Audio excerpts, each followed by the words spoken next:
in September, are you gonna pull this? I shook up the world. I told you. I told you. I told you. I told you. I told you. Definitely.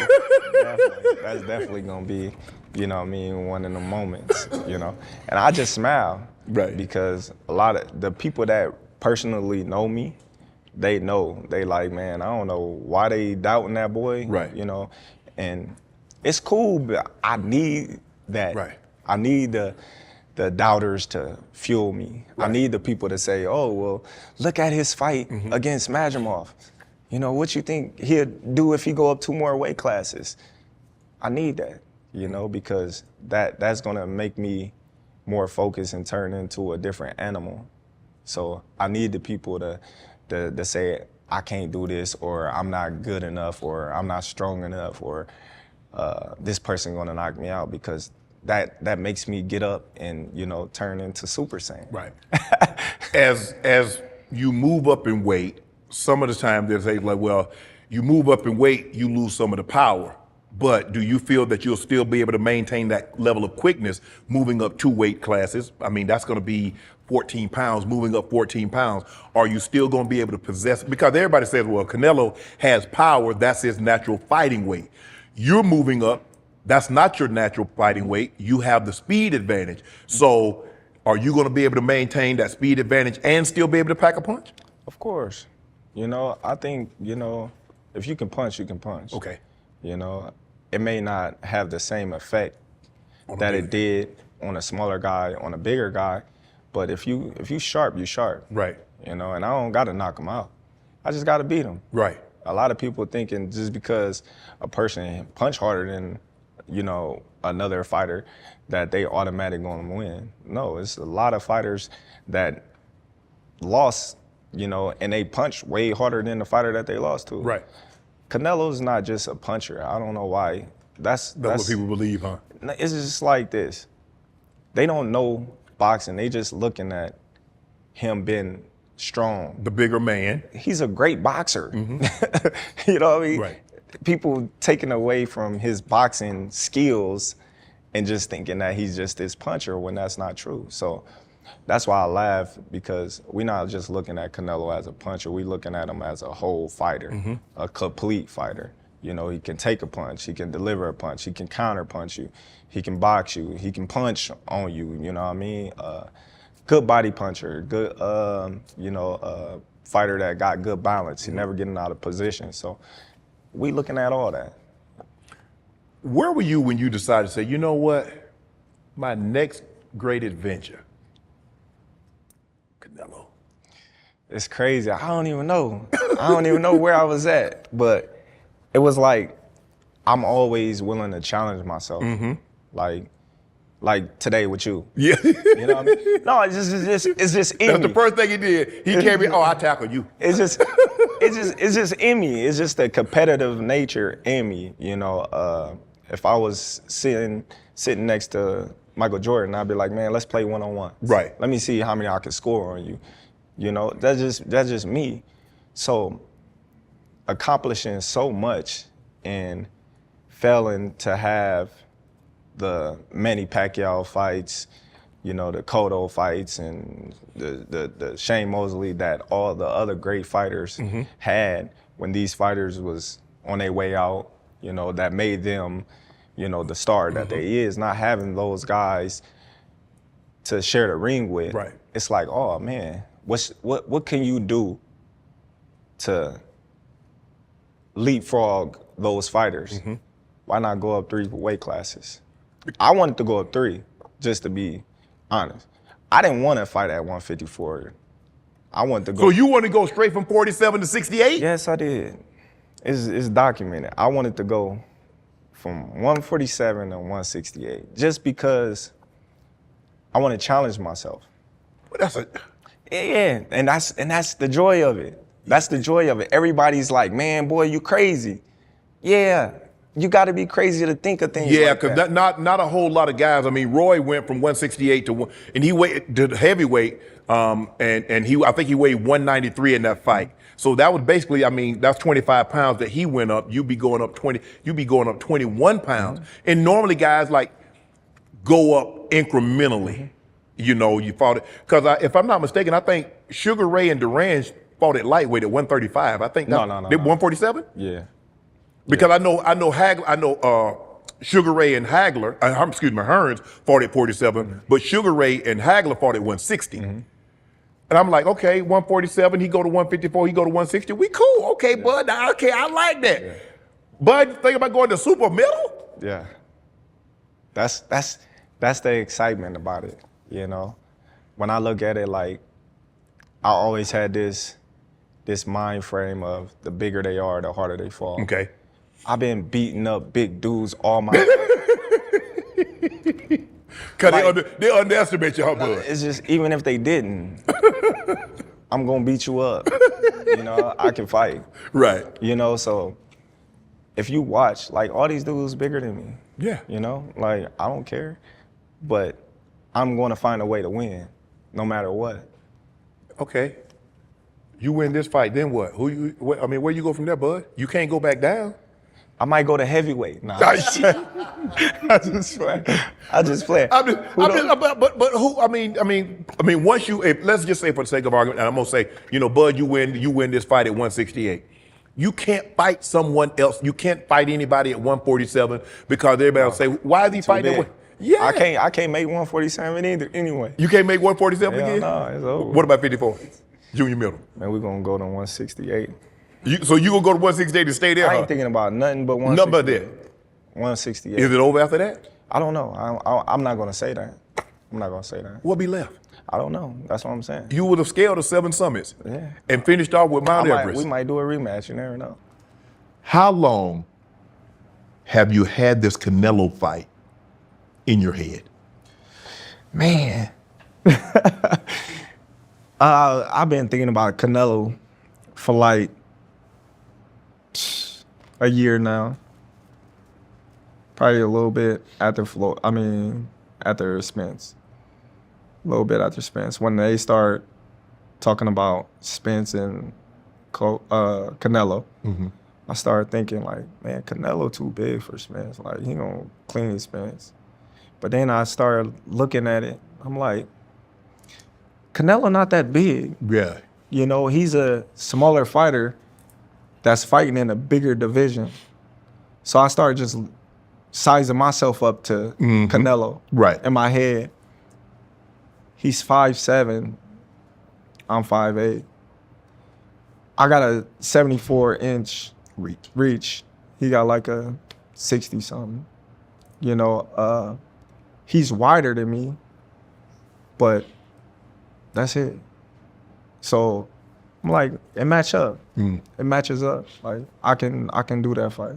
Did you ever think he would accept it? Or you just gonna put enough pressure on him, you gonna keep putting it out there and have people put it out there and say, hey, the only fight that makes sense for Bud is Canelo. The only fight that makes sense for Canelo, if he wanna fight somebody and he want a super, super payday, Bud Crawford is it. For sure.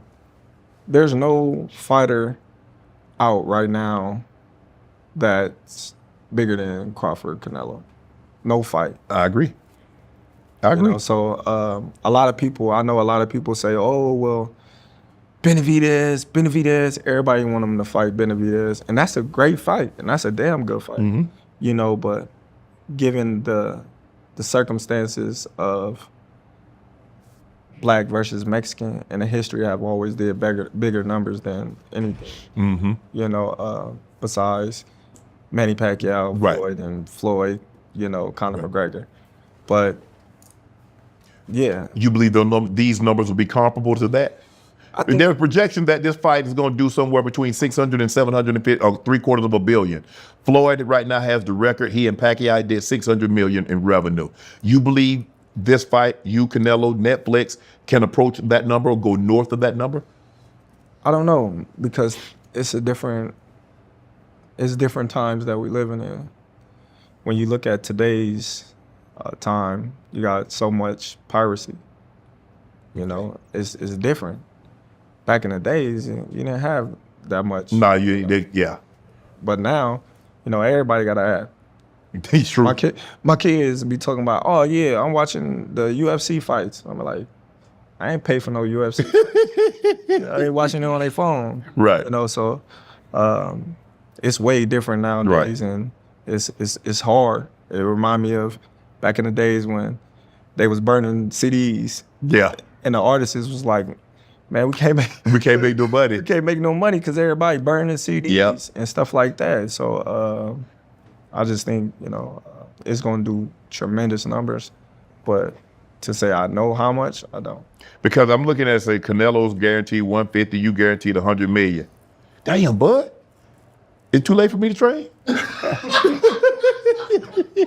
I mean, that's that number, that sounds like a number that you can get down with? Man, I don't know, man. I don't know. I don't know, bud. I mean, I'm trying to figure, help me out on this, because Marvin Hagler once said, it's hard, it gets hard once you got mink slippers and silk pajamas to get up there and train and get hit in the face again. That's what he said? Yes, but here's the thing. I know silks. No, but look at Floyd. Everything Floyd was making money doing 30, doing $40 million, $50 million a fight, and he still had the same desire as if he had $2. Bud Crawford made money, and he still has the desire to get up and train as if he has $5. How does one stay in that mind? Because it's easy now, Bud, you live in the ivory tower. You just told me you got a new crib built. Although it costs you $63, it's a new crib. But I'm saying, you got this new palatial estate, and you still stay hungry. How? Because, like, I don't want to lose. That's the thing. I don't want to lose in nothing. You know, so I'm fighting for my future, my kids' future. So if I'm gonna do it, I'm gonna do it to win. I'm not gonna half do it. I'm not gonna half step it. I'm not gonna play around with it. I'm gonna try to win. So that's my motivation, my family, to secure them with generational wealth, with the businesses that I've created, the things that I put my money into, to teach them that anything is possible. And then not only that, for their kids' can live off of their great-great-grandpa's success. Like, you know, when you see a trust fund baby. The Ford family, the Rockefeller, the Kellogg, the M&M Mars, the Heinz ketchup. Yes. Why can't, you know, where I come from, man, people don't be leaving their kids nothing. When they pass, man, people you leave them in debt because they ain't got nothing to leave. I can't leave. Sell dinners and stuff like that. You know? So I just always told myself, if something ever was to happen to me, my kids gonna be straight with it or without me. But I don't know, bud, 150 mil. You still gonna wanna go in there and train? You still gonna wanna go do another fight? They might come with 250. They might come with 200. I'm going to get it. So, training. Obviously, you're gonna have to train. You're training for a bigger fighter. So what's that? Have you thought about, have you lined up some sparring partners? Because you probably have to fight, you know, spar with bigger guys than what you normally spar with. No. You know? Bud, you try to make this thing seem like routine. It ain't routine, bud. Man, listen, I don't spar people my size. Everybody I spar is bigger than me. Ocho said he want to spar. I know, he told me. He told me. He came down, he said, man, he want to get in the ring with me. I said, man, listen, Ocho.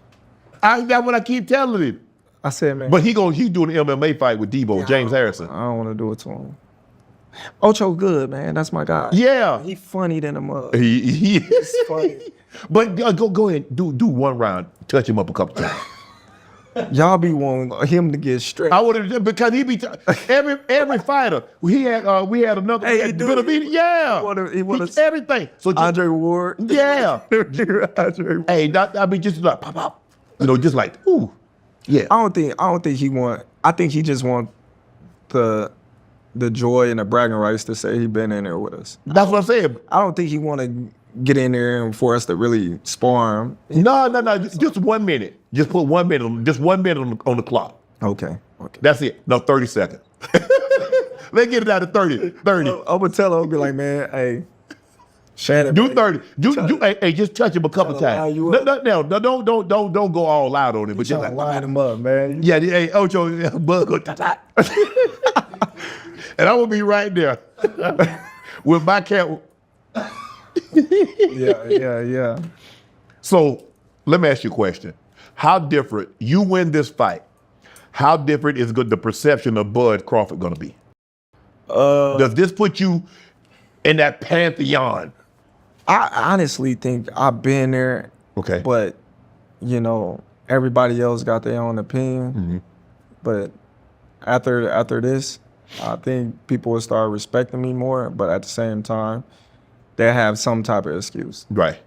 You know, it's always going to be some type of excuse on why Terence Crawford was successful and why he won the fights that nobody thought he was going to win, or he did exactly what he said he was Right. going to do. But it was a reason why it happened at the time, or something wasn't right. So I just take it in stride. There hadn't been very many 5-division champs. You beat Canelo at the weight and beat him at that weight. I mean, people are gonna have to say Bud Crawford with Floyd Mayweather, with Sugar Ray Robinson, with Manny Pacquiao. They're gonna have to. They don't have a choice. I'm gonna say this, and I'm not just saying it. Terence Crawford could have competed with all those guys, all of them. I don't see not one fighter that I couldn't compete with, from Roberto Duran to Sugar Ray Robinson. I can't say Sugar Ray Robinson because I didn't see him, Right. but the Manny Pacquiao's, The Hagler, the Hearns, Hagler was 160. Yeah, he fought it. 160. Yeah. But I'm talking about those guys around my weight. Yeah. Well, okay. Yeah. Even Hagler. Yeah. You know, I could have competed with, but the guys that was around my weight, Sugar Shane Mosley and all those. Yeah. I compete with Cotto. all of them. With all of them, hands down. But back then, Bud, guys fought. I mean, now guys are gonna retire with 50 fights. I mean, I think, who was that? Duran at one point was like 78-0. These guys had like 100 fights. Sugar Ray Robinson was like, what, 200 and 200 wins and 5 losses or something. Well, boxing has evolved. Because they're fighting every other week. So when you look at boxing like we was talking about football. Yes. You can't blindside, crack back, and all that stuff. Yes. Boxing have evolved to the point where we learned that we don't have to fight so much. Right. Because there's more money involved, and so you don't have to fight for 10,000, 10,000, 10,000 when guys can make X amount of dollars and fight 1-2 times a year. Yes. No. And then when you look at those fighters that got all those fights, look at their health. Yeah. Why would I want to make so much money if I can't enjoy it? Can't enjoy it. Well, But don't know I've made the money. Facts. And to have somebody steal the money because I don't know what's going on. Right. So health is wealth. When did you watch the Charlo fight and Canelo? Yeah. Did you watch that fight? Did you take anything? I was there. Did you take anything from it? I felt Charlo just came for a payday. Really? But I really can't say, but he could have did more. He did a lot of good things in there that I felt as if he would have know or had the confidence. He would have did way better than what he did. Do you feel that Charlo could have done more? Yes, that's what I'm talking about. Oh, you talking about Charlo? Yeah. Yeah, You think he was afraid of Canelo's power? I do. I think he respected too much. You know, I do. But still, all in all, he did what he had to do to make it to the 12th round. Are you gonna respect? You gonna respect it? I don't know. We're gonna see. I never got hit by him, so I can't say Right. if I am or I am. But I'm definitely gonna respect. But you gonna make him respect you? Of course. Cause you got to, because he'll walk you down if you don't. Well, that's his thing. He try to walk people down now. He gonna do what he gonna do, and I'm gonna do what I'm gonna do. Ooh, I'm gonna be there. I gotta see this. I gotta see this one. Yeah. Where are you on the criticism? Man, you've never been punched by anybody like Canelo. You haven't fought a contender.